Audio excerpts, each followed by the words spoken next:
మరో breaking news చూస్తున్నాం. పిన్నెలిని పరామర్శించిన అనంతరం మాజీ సీఎం జగన్ చేసిన వ్యాఖ్యలపై హోంమంత్రి అనిత మండిపడ్డారు. 25 లక్షలు ఖర్చు పెట్టి మాజీ సీఎం జగన్ పిన్నెలిని పరామర్శించారన్నారు. ములాఖత్ టైం ముగిసిన మాజీ సీఎం అడగడంతో అనుమతినిచ్చామన్నారు. మాజీ సీఎం జగన్ గలాటా సృష్టించాలని చూస్తున్నారని హోంమంత్రి మండిపడ్డారు.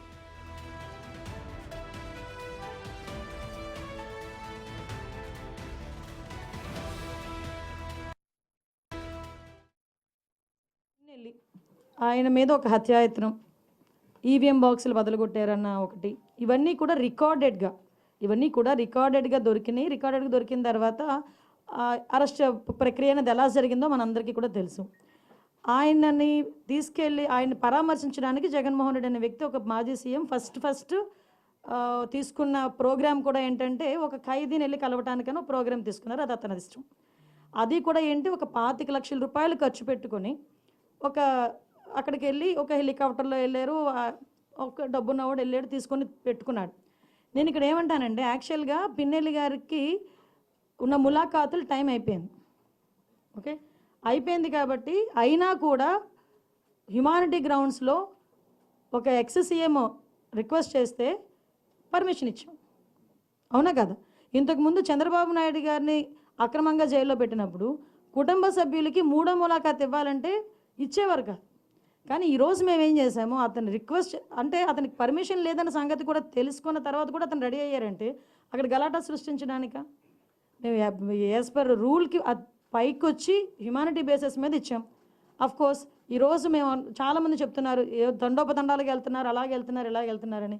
నేను ఒకసారి ప్రిజెన్స్ ఐజీ గారితో కూడా మాట్లాడినా, అసలు ఎంతమంది ములాఖాతులు వెళ్తున్నాయి, యాజ్ పర్ రూల్ ఎలా వెళ్తున్నాయి, మేము అన్నీ కూడా మాట్లాడుకుంటున్నాం. ఆయన బయటకు వచ్చి ఈరోజు బయటకు వచ్చి అక్రమంగా అరెస్టులు చేశారు. అక్రమంగా ఏం సీసీ ఫుటేజ్ చూసిన వాళ్ళు ఎవరైనా అక్రమ కోర్టు ఇచ్చిందండి అతను అరెస్ట్ చేయమని అదేనండి.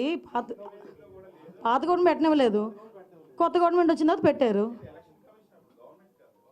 ఆ ఎలక్షన్ కమిషన్ అన్న అసలు భలే మాట్లాడతారండి సతీష్ గారు మీరు.